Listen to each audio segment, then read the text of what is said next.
You're listening to the Known Legacy Podcast, brought to you by Known Legacy Ministries. For more information, go to knownlegacy.org. Now here's your hosts, Bill and Travis. Good morning, everybody. Welcome to the Known Legacy Podcast. We're so glad to have you here, where we can help you wake up, gear up, and come alive to who God called you to be. Absolutely. Morning, Bill. Morning, Travis. Morning, Kyle in the corner. Good morning. Man, thank you guys so much. As always, you can check us out on Instagram, YouTube, as well as the Facebook. Man, if this is impacting you in any way, man, if you could share it and or give us a review, that'd be fantastic. We always appreciate that. Go to the knownlegacy.org webpage if you want to find out about Bill and his speaking engagements coming up, the men's retreat that's coming up. Still, well, I think we're past the discount, but man, come on. We got so many guys signed up already. Yes. We have a few spots still open, and so now is the time to sign up. Do not delay. Yes, we are so excited for this next one, man. The spots are filling up fast, and so make sure you get your spot. It's a great time to connect with the Lord, connect you with yourself and with somebody else, because we really believe in the value of having an armor bearer, someone who's going to walk this life with you. So glad you guys are here today. Travis, absolutely. How was I know that we're probably going to do this in February, but man, we're just coming back. We're off a break. But man, how have things been with you guys? You guys doing good? I'm happy 2025 is over. I'll be honest with you. It ended really hard. Started off really good, ended really hard. I'm ready to go into 2026 and see what God has in store for us at the church plant, as well as us as a family, and big stuff going on. How about you? Man, honestly, things are good now. Kind of looking through 2026 now, excited about the future, excited about what God has in store, and cannot wait to see what 2026 in totality has to offer. But man, overall, super excited. Kyle? I'm doing good. Yeah, no. I don't know what to do with my hands. I don't know what to do with my hands. I didn't know I was going to get asked, so. No, I'm looking That's forward. That's why Kyle's in the corner. My 2026 will start in March. Oh, yes. Since my wife is out of the country until then, so I'm bacheloring it with my son, and we'll see how we survive. I think that by the end of the next 2 to 3 months, the house is going to look like a jungle. Kyle's in the corner, like crying. Pray for Kyle, everybody. Yes, pray for Kyle. And pray for his wife, too. Absolutely. Yes. Hey, question of the day. Question of the day. All right, so, Christmas season just ended for us. Whenever we release a podcast, we release it. Yes. But I always love the time of Christmas because you get all the Christmas movies, you get the Hallmark movies and everything else. But every once in a while, you'll find these vintage movies that you haven't seen forever and a day. Ooh. Movies like Say Anything, Yes. In your eyes. The light, the heat, your eyes. I am complete. I just went really weird. You did wedding like singer. I just totally went wedding singer on that. I apologize to anyone watching. I apologize. It'll never happen again.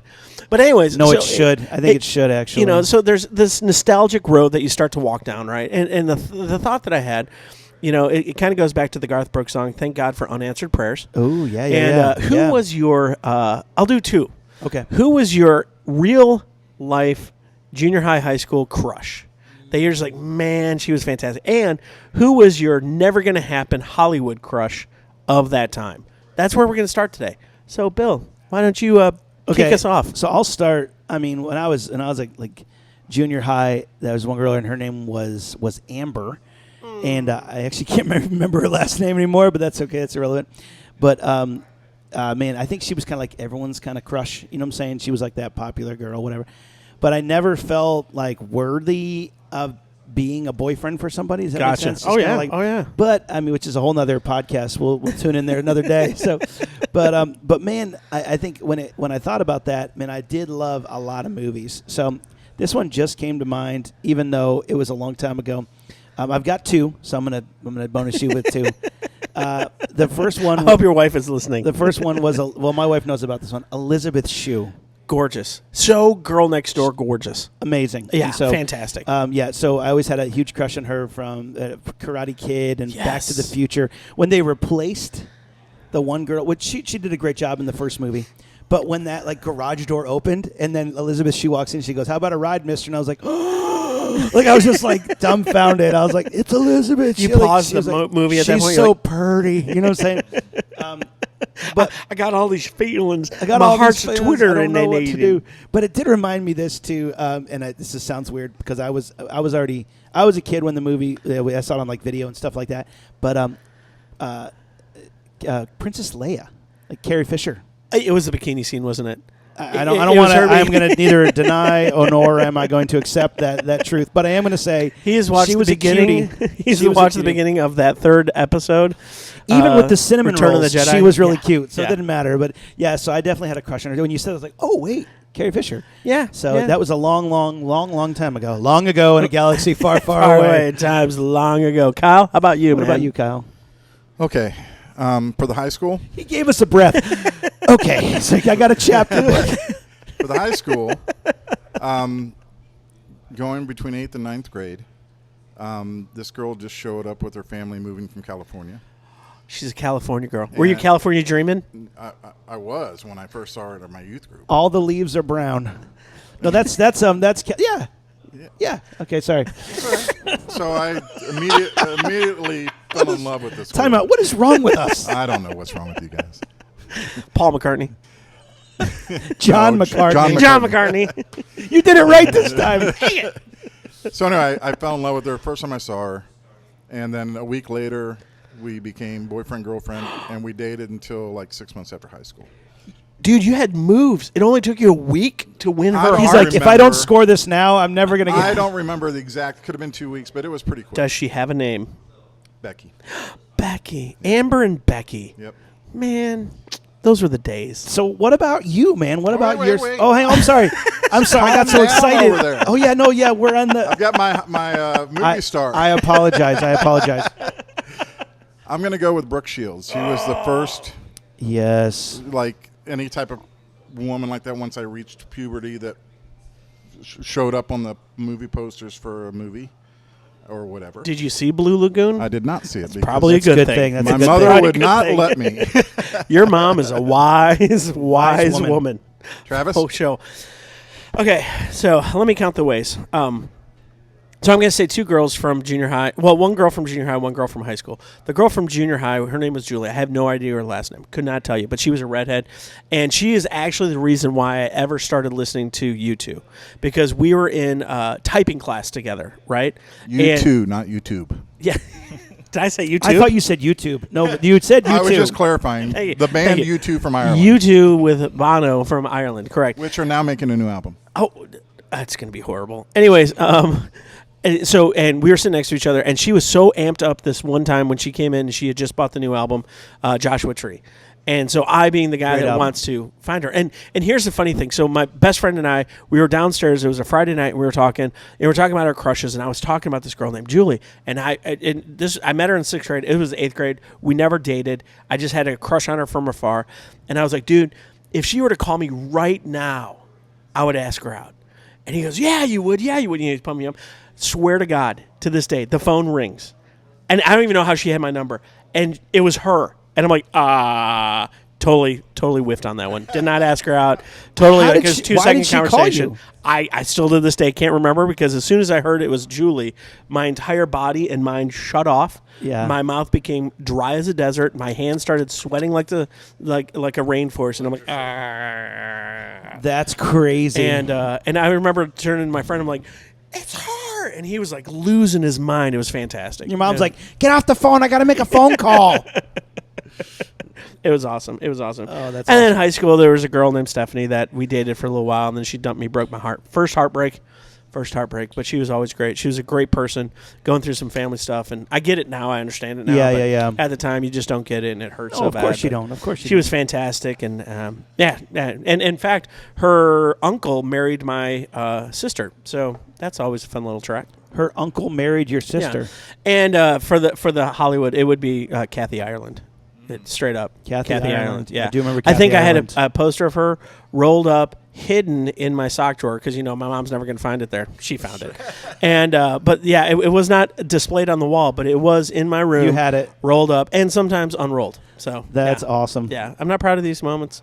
But that's hilarious. Well, so share your Hollywood crush in the comments. If you we'd want love to know who your Hollywood crush is. Because if we don't know who it is, we will definitely Google and find out who these crushes were. Yeah, especially an obscure one. But don't share your real one, because we don't want any drama on the page. Do not fish it on Facebook. Exactly. Do not find their Instagram Do not tag post. that. Well, you can tag them in here if you want to, but that's okay. You know what? It depends on what kind of conversation you want back at home. Exactly. You know, so.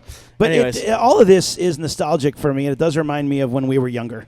When we were younger, and as the more statistics that I see about the kind of people that are coming back to church Amen. after everything that's happened this last year is again 18 to 24-year-olds. Yep. And it's generally males. But I still see that there's a shift of that generation kind of looking.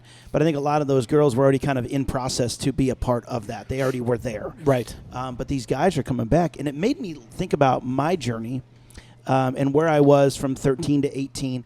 And the things that I would say to myself, and the things that I would say to myself now, if I could go back in time and have that conversation, it makes me think about all the things that I would possibly say, based on the fact that, man, if I had just come to know the Lord, if I was just starting out, what kind of advice would I give myself as a young man? Yeah. Who is like, okay, what do I do with this? Because so many of these guys are coming from homes that don't know the Lord. Okay, I'm going to take two things off the board right now. Go for it. All right. One is invest in Microsoft, and one is invest in Apple. I'm taking those off the boards.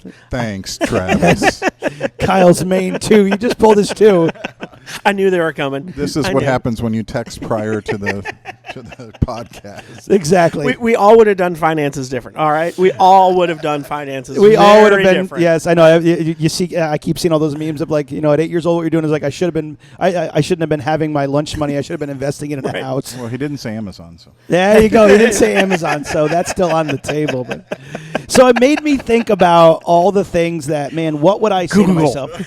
And I think a lot of times, as 2026 is rolling in, and now that all of the New Year's resolutions have failed for most people, it's kind of reassessing. You're going, okay, let me get practical. What would I really say to myself? So what would you say to yourself? Man, the first thing I would tell myself is come to the reality that, man, you need to know what is true.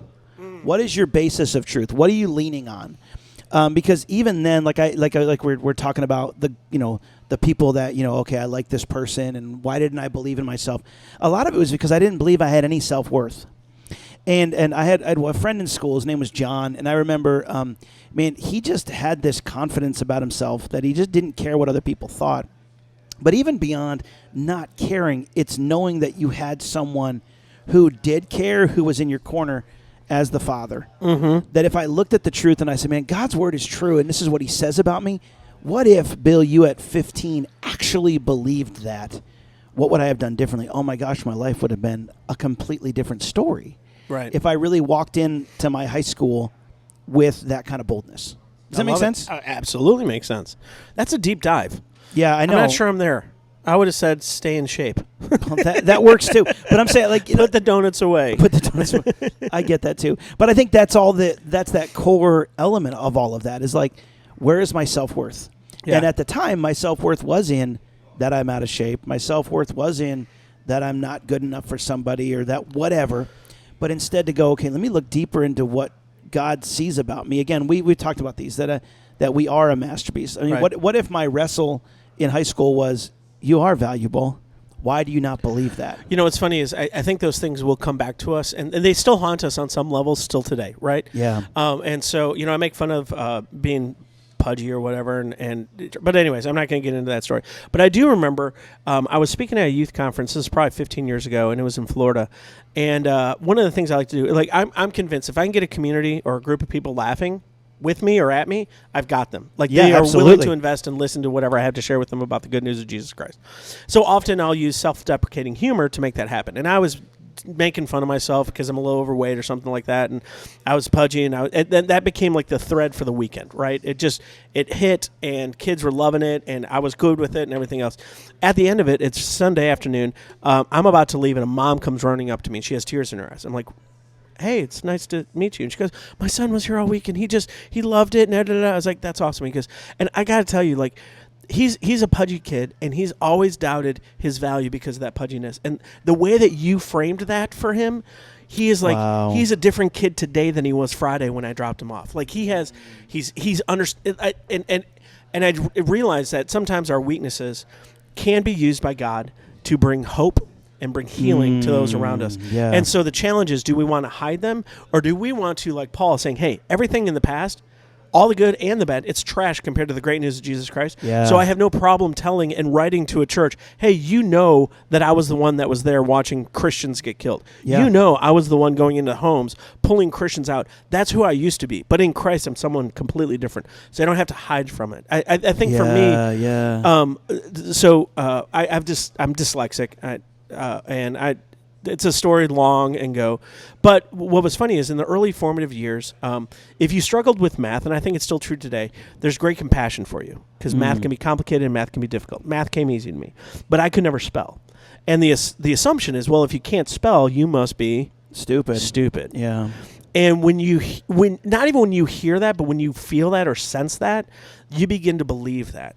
And so, like, I would get straight A's in high school, and I literally would think to myself, that's sympathy and empathy from my teachers that know I'm really not that smart, but they like me because I had a personality, so they're giving me a better grade. That lived all the way through seminary. When I graduated with a 3.8 in seminary, right? Wow. Phenomenal. Top 10% of my seminary class, right?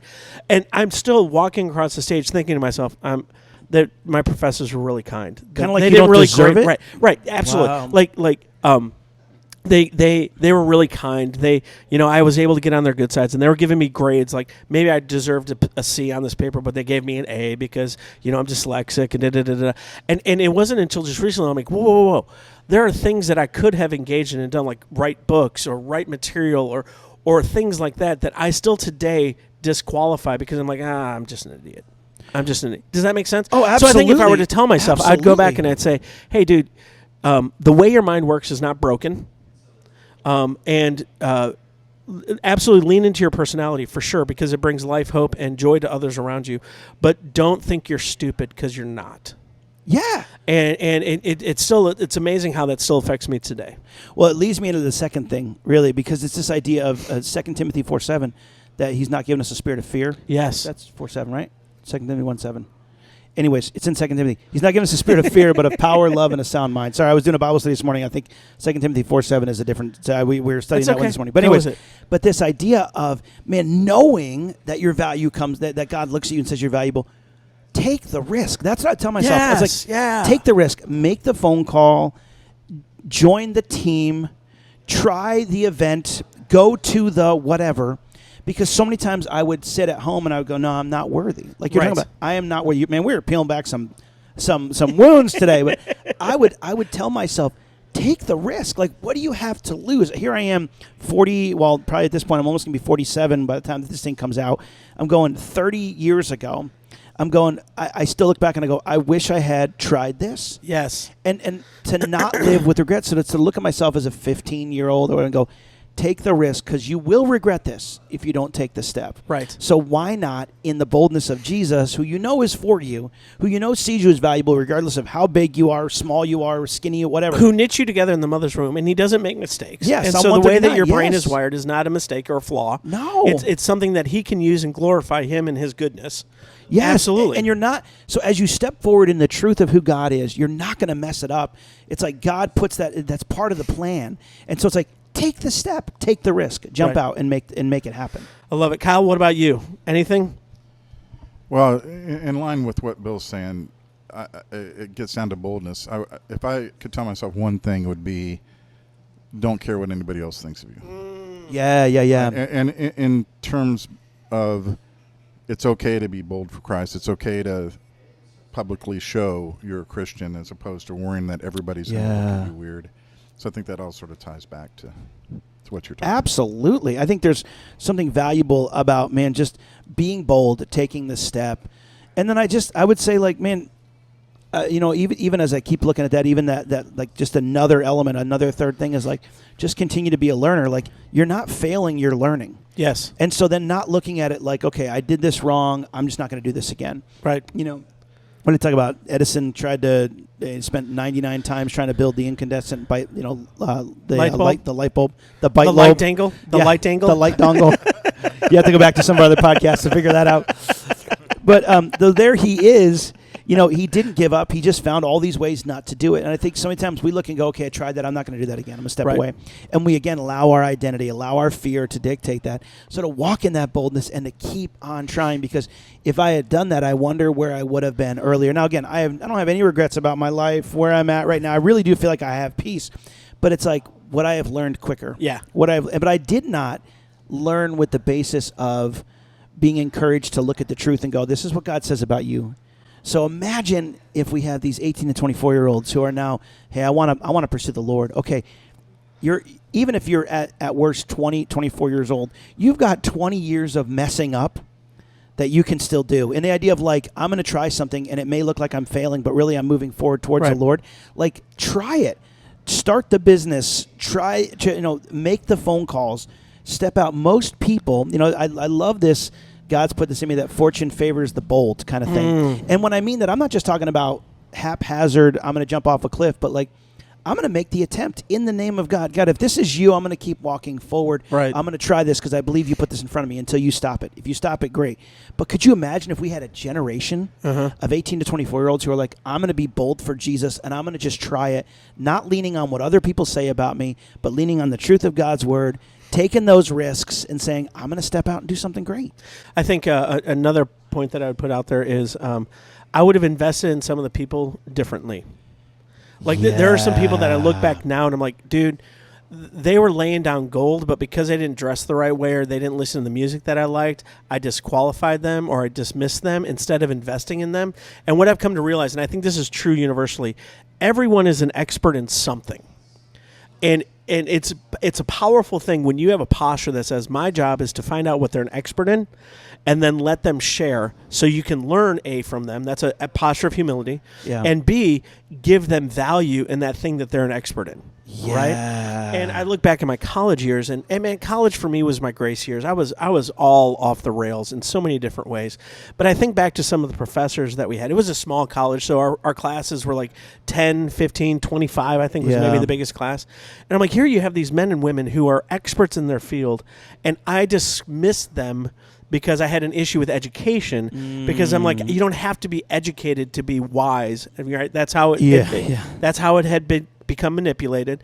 And I did not sit at the feet of some of these amazing men and women that I know would have impacted me in powerful ways because of that hurt that I never resolved in way too late in life. Does that make sense? Yeah, so like be teachable. Yes. Yeah, I love that. And be inquisitive. Be teachable and be inquisitive. Like, be curious. Like, be curious of the people around you. Like, if someone's willing to have lunch with you, man, find out what they're passionate about and lean into that, No, I love it. And the other statistic that, I do love statistics, even though most of them are made up on the spot. We're good with that. But the idea of, at this point in your life, you are from high school down, your impact or your community shrinkens. Your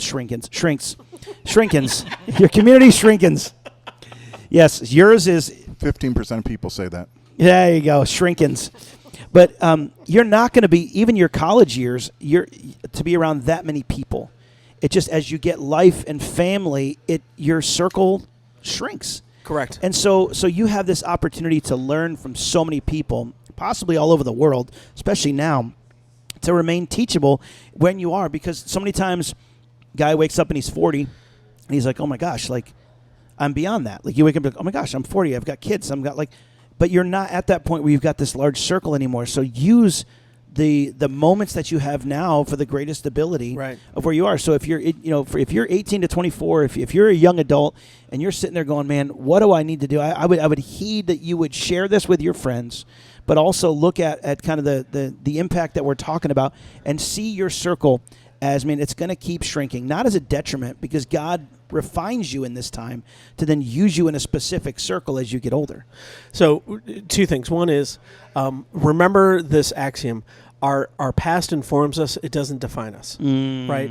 And some of us, if I'm honest, are still being defined by those hurts of our junior high and high school years, right? Yeah. And even the college years, or the mistakes that we made in the high school, junior high, college years, or whatever it is. So let that inform you and who you are. Don't let it define you. The second thing that I'm going to kind of end this podcast on, because I think this is the guys that are driving around and they've just went down nostalgia road and they're thinking about their crushes or whatever. Yeah. knowing what we know today, Yeah. what is this going to impact for you in 2026? Like for me, I get a sabbatical this year. I'm really excited. I get 2 months off after faithfully doing church planning for the last 8-9 years. Yeah. I get 2 months off, right? And they want you to have a project because rest isn't good enough, right? Yeah. Whatever. Yeah. And the project, and I very sheepishly put this out there to the team. I was like, I think I need to codify and write a book that kind of tells the story of like the lessons learned in church planning that can be applicable beyond, right? And do it in my own way. Like I would love it if I could write like deep theological, Henry Nouwen, these epic stories. I just got to do it my way. And I feel like for me, it's like, I know Satan's going to continue to tell me and whisper to me, see, you can't write. You can't put a coherent thought together. Punctuation, that's a joke. That's made up by the commies, to like, no. There's good things that I've experienced and know, and there's stories that can help illustrate that. I need to codify that in a story. Whether anyone buys the book or not, I need to do that. Yeah. Does that make sense? So for me, my 26 is like, forget that you can't spell and you're stupid, and actually produce something that can be a blessing to people, whether you're in proximity to them or not. Yeah, absolutely. What about you, Bill? For me, wait, ask the question again because my child. I got so excited about what saying what you were saying about the hurts and kind of the value. How is that going to impact what you do today in 2026? Because again, this isn't just talking to your 18-year-old self and what you do different. It's being honest with who you were as an 18-year-old, letting that inform you and saying, okay, what is that going to impact you in 2026? Yeah, I think for me, a lot of it is I want to strengthen relationships, and especially for me right now, I really feel like me as a 46-year-old man, I want to see the impact that I can make in mentoring the next generation. Love passing that truth. Yes. And I think anybody out there who's going, I have nothing to offer, if you're listening to this, I would challenge you that the person that just came in your mind, the young adult, teenager that you're like, I need to connect with them and take them out to coffee or take them out to lunch, you're supposed to do that. You're supposed to be a part of their journey. So ask the Lord, God, is this what you want me to do? But I would say you have enough to offer this world, whether you've walked through a bunch of mistakes, you're still breathing. It's like, but did you die? You didn't. You're still there. You've got a lot of wisdom. I'm going to challenge you. We're going to challenge you to step out and make that phone call and connect, because this world needs other men to reach out to the next generation. Yes. To encourage them to maybe not do some of the things, but also to do some of the things and to have someone in their corner. People are lonely. We are in a lonely paradox right now, the most connected world, but we are the loneliest people, and it takes us to step out and make a difference in this next generation. Love it. That's what I would say to them. Kyle, anything from you? Agree about the youth. I have a son's about to turn 19 and have been trying to do that for a long time. And, and I'm finally, after years and years, seeing some huge progress this last few months. So praise God. I love that. Blocking my whole face. So I'm going to continue to do that for the new year. Yeah. I love it. So guys, go for it. I was just going to say, so guys, here's the deal. We all have past. We all know that. We have some successes. We have some failures. Let it inform you and who God's created you to be, who God is pruning you, growing you to be today. Where you need forgiveness, man, seek it boldly at the cross of Christ. And then when you know that forgiveness is there, don't let Satan use that against you anymore. Yeah. Be like Paul and say it's all trash compared to the goodness I have in Jesus Christ. And then boldly go out and find a guy to mentor. Yep. Or do something that God's been putting on your heart for a while, and you're like, I have excuse. Don't be like Moses. Find your Aaron. Go out and do what God's called you to do. Yeah, and for you 18 to 24-year-olds, if you're going, I need someone to connect with, I want you to email us, info@knownlegacy. We have some tools just for you that you can get started on this journey of becoming who God's created you to become. Connect with us today. That's your call to action today, because we want you to be a part of something amazing for God's story, not just for your own. Amen. God bless you guys. Have a great week. Thank you so much for listening. Info at Known Legacy podcast, wherever you listen, share it, like it, and we appreciate you guys and your time. Check it out. Have a great day, guys. God bless you. God bless. Thanks for listening to the Known Legacy podcast. We'd love to hear from you, so email us your questions or comments to info@knownlegacy.org.